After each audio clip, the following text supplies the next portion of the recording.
अल्पसंख्यकों के हित में मुख्यमंत्री अशोक गहलोत के बड़े फैसले की। मुख्यमंत्री गहलोत ने अल्पसंख्यक विकास के लिए संशोधित प्रस्ताव को मंजूरी दी है।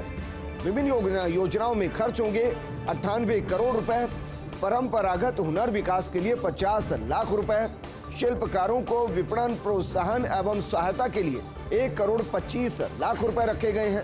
जबकि जयपुर में अंग्रेजी माध्यम के आवासीय विद्यालय के निर्माण के लिए 21 करोड़ 80 लाख रुपए रखे गए हैं। इसके अलावा अल्पसंख्यक लोगों को रोजगारोन्मुखी बनाने के लिए अंतर्राष्ट्रीय भाषाओं के प्रशिक्षण हेतु 2 करोड़ रुपए रखे गए हैं। वक्फ भूमि या सार्वजनिक भूमि पर बने कब्रिस्तान, मदरसों एवं विद्यालयों में 4 दीवारी निर्माण के लिए 5 करोड़ रुपए रखे गए हैं। इसके अलावा 15 राजकीय अल्पसंख्यक छात्रावासों में ई-अध्ययन कक्ष विकसित करने पर 58 लाख रुपए रखे गए हैं। वहीं अल्पसंख्यक बाहुल्य बस्तियों में आधारभूत संरचना विकास के लिए 44 करोड़ रुपए रखे गए हैं।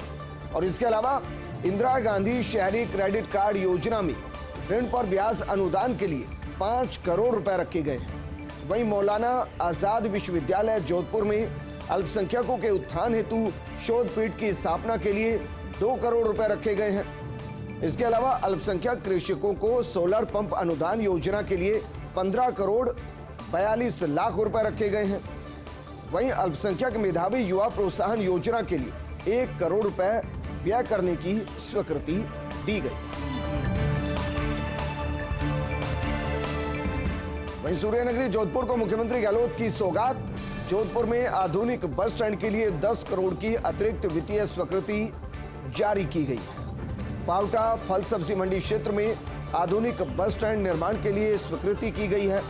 वहीं पैदल यात्रियों, दोपहिया एवं चौपहिया वाहनों के बस स्टैंड परिसर में आवागमन, ऑटो एवं टैक्सी स्टैंड, बसों के माइनर मेंटेनेंस के लिए भी मिनी वर्कशॉप और अन्य विकास कार्य सुचारू रूप से हो सकेंगे। पूर्व में 38 करोड़ रुपए की प्रदान की जा चुकी है स्वीकृति। वहीं शिक्षा विभाग को मुख्यमंत्री गहलोत की सौगात। डॉक्टर अंबेडकर विधि विश्वविद्यालय में सहायक आचार्य के 5 पदों के सृजन की मंजूरी दे दी गई है। और ये पद हैं अंग्रेजी, समाजशास्त्र, अर्थशास्त्र, राजनीति विज्ञान, इतिहास विषय की सहायक आचार्य के एक अतिरिक्त पद सृजन को मंजूरी दी गई है। संस्कृत महाविद्यालय दौसा में भी व्याख्याता के 4 पदों के सृजन को मंजूरी दी गई है। वहीं technical education quality improvement programme को भी सरकार की मंजूरी मिली है। दरअसल 9 करोड़ के अतिरिक्त बजट प्रावधान के साथ 31 मार्च तक संचालन की मंजूरी दी गई है। वहीं 30 सितंबर 2021 तक 100% केंद्रीय सहायता से संचालित थी योजनाएं परियोजनाएं। इसके अलावा गेस्ट फैकल्टी को मानदेय भुगतान के लिए 14 करोड़ रुपए मंजूर किए गए हैं। वहीं विद्या संबल योजना के अंतर्गत गेस्ट फैकल्टी को मानदेय भुगतान की स्वीकृति जारी करने के अंदर कार्यरत 800 सहायक आचार्यों को मानदेय भुगतान हो सकेगा। औषधि नियंत्रक संगठन के नए मुखिया ने संभाला कार्यभार। अजय फाटक ने संभाली डीसी प्रथम मुख्यालय की जिम्मेदारी। फाटक ने विभागीय अधिकारियों से अनौपचारिक बातचीत की। इस दौरान फाटक ने कहा कि कोरोना की तीसरी लहर बड़ी चुनौती है। इस संकट की घड़ी में आमजन को जरूरत के हिसाब से दवाएं मिले, हर जिले में हर जरूरत की दवा निर्धारित कीमत पर उपलब्ध हो। इसके लिए फील्ड के सभी अधिकारियों को दिशा निर्देश दे दिए गए।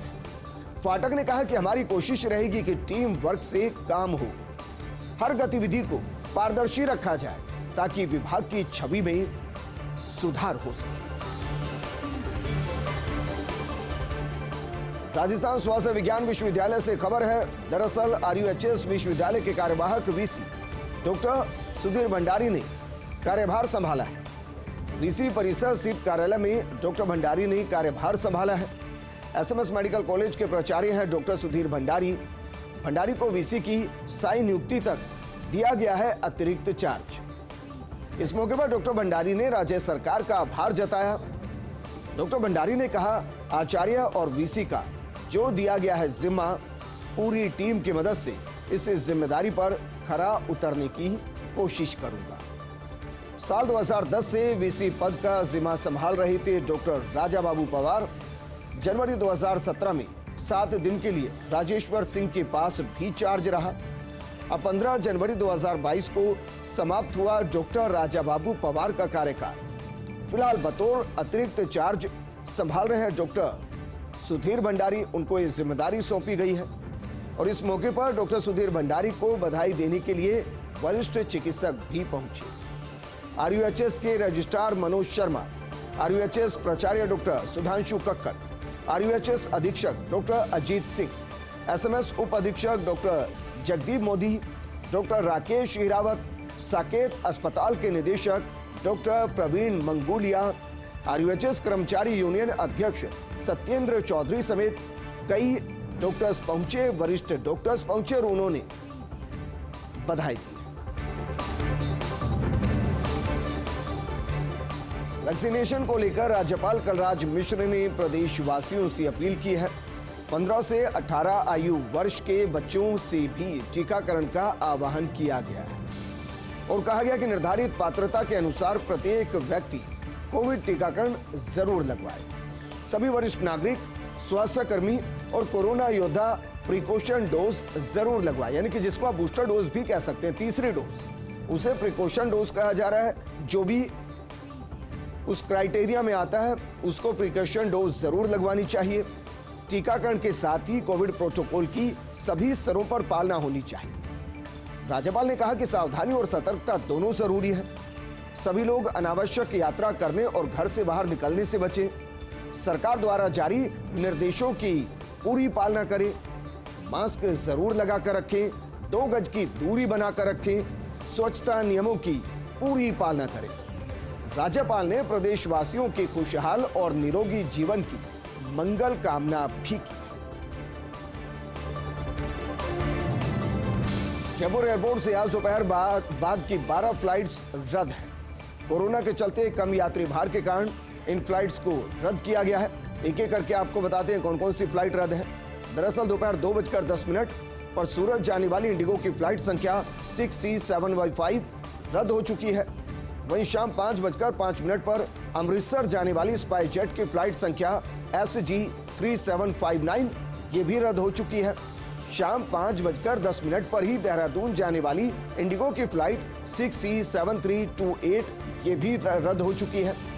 वहीं शाम 5:35 पर गुवाहाटी जाने वाली स्पाइस जेट की फ्लाइट जिसकी संख्या है SG696 ये भी रद्द हो गई है। वहीं शाम 6:45 पर जिस फ्लाइट को कोलकाता जाना है ये स्पाइस जेट की फ्लाइट है, इसका नंबर है SG338 ये भी रद्द हो चुकी है, यानी कि ये भी फ्लाइट उड़ान नहीं भरेगी। वहीं जिस फ्लाइट को रात 8:25 पर मुंबई जाना था ये एयर एशिया की फ्लाइट है जिसका नंबर है I5679 ये भी उड़ान नहीं भरेगी। कम यात्री भार की वजह से ये भी रद्द कर दी गई है। जबकि रात 9:05 पर अहमदाबाद जाने वाली इंडिगो की फ्लाइट जिसका नंबर है 6E7275 ये भी उड़ान नहीं भरेगी। कम यात्री भार की वजह से इसको भी रद्द कर दिया गया है। जबकि रात 9:30 बजे बेंगलुरु जाने वाली गो फर्स्ट की फ्लाइट जिसका नंबर है G8807 ये भी उड़ान नहीं भरेगी। कम यात्री भार की वजह से ये भी रद्द हो चुकी है। जबकि रात 9:45 पर मुंबई जाने वाली गो फर्स्ट की फ्लाइट संख्या G82608 ये भी रद्द कर दी गई है। वहीं रात 10:15 पर मुंबई जाने वाली स्पाइस जेट की फ्लाइट संख्या SG4418 ये भी रद्द हो चुकी है, ये भी उड़ान नहीं भरेगी। वहीं रात 10:25 पर पुणे जाने वाली इंडिगो की फ्लाइट जिसका नंबर है 6E6116 ये भी रद्द हो चुकी है। कम यात्री भार की वजह से इन फ्लाइट्स को रद्द किया गया है। और ये हम बता रहे हैं दोपहर 12 बजे के बाद रात तक कौन कौन सी फ्लाइट रद्द हो चुकी है जो उड़ान नहीं भरेंगी। जयपुर एयरपोर्ट से रात 11:50 पर दिल्ली जाने वाली एयर एशिया की फ्लाइट संख्या I5789 ये भी रद्द हो चुकी है। और अगर पूरे दिन की बात की जाए तो आज दिन भर में कुल 25 फ्लाइट जयपुर एयरपोर्ट से रद्द की गई है और वजह बताई गई कम यात्री भार। और बात करते हैं पावरलेस पृथ्वी की जल जीवन मिशन से विदाई की। जल जीवन मिशन का निदेशक बना रखा था पृथ्वीराज को, लेकिन जलदाय विभाग में पहले से हैं एसीएस सुधांश पंत। एसीएस के रहते निदेशक के पद की अहमियत नहीं थी, महज औपचारिकता के निदेशक बने हुए थे पृथ्वीराज, और काम में भी नहीं रखते थे ज्यादा दिलचस्पी। जल जीवन मिशन है केंद्र और राज्य सरकार की अहम योजना। ऐसे में पूरी तरह सुधांश पंत को सौंपी गई कमान। अब जल जीवन मिशन के काम में और तेजी आ पाएगी। और बात करते हैं खेल विभाग की, और सवाल यह है कि आखिर खेल विभाग का ये क्या खेल है। पहले विकास सीताराम भाले और अब राजेश यादव दोनों ही ज्यादा दिन नहीं टिक सके खेल विभाग में। भाले की मंत्री अशोक चांदना से खटपट हुई थी, वहीं राजेश यादव भी अब हो गए खेल से विदा। यादव और चांदना की भी ज्यादा पटरी बैठ नहीं रही थी, क्योंकि नो नॉनसेंस चांदना चाहते हैं केवल परिणाम। अब नरेश ठकराल को दिया गया अतिरिक्त चार्ज। वित्त के साथ खेल विभाग का भी जिम्मा उनके कंधों पर डाला गया है। देखना यह है कि कितनी लंबी पारी खेलते हैं ठकराल, क्योंकि 2 के विकेट पहले ही गिर चुके हैं। कोरोना के चलते नहीं होंगे सालासर बालाजी के दर्शन। बुधवार से 31 जनवरी तक बालाजी मंदिर के पट बंद रहेंगे। बालाजी मंदिर प्रबंधन कमेटी ने फैसला किया है। बढ़ते कोरोना संक्रमण के चलते ये फैसला लिया गया। दरअसल राज्य सरकार की गाइडलाइन भी 31 जनवरी तक है, और शायद इसी वजह से ये फैसला लिया गया कि जब तक सरकार अपनी तरफ से ढील नहीं देती, मंदिर पूरा सहयोग सरकार का करेंगे, और इसी के तहत सालासर बालाजी के पट 31 जनवरी तक बंद रहेंगे। अलवर प्रकरण में राज्य सरकार ने केंद्र सरकार को भेजी अनुशंसा। प्रकरण की सीबीआई जांच करवाने के लिए भेजी अनुशंसा। गृह विभाग ने केंद्र सरकार के गृह मंत्रालय को जांच के लिए भेजा है पत्र। कल मुख्यमंत्री की अध्यक्षता में उच्च स्तरीय बैठक में फैसला लिया गया था। प्रकरण की सीबीआई से जांच करवाने का फैसला लिया गया था, और महज 24 घंटे के अंदर ही सीबीआई को अनुशंसा पत्र भेज दिया गया। गृह मंत्रालय को अनुशंसा पत्र भेज दिया गया। अगर सीबीआई इस केस को अपने हाथ में लेती है तो भी 2 सवाल होंगे। पहला सवाल तो ये कि पेंडेंसी की लिस्ट में इस केस को कहां रखा जाएगा, और दूसरा ये कि किस तरीके से सीबीआई इसकी जांच करेगी, कमेटी कब तक बनाएगी, टीम कब तक बनाएगी, और वो कब आकर राजस्थान में जांच शुरू करेगी।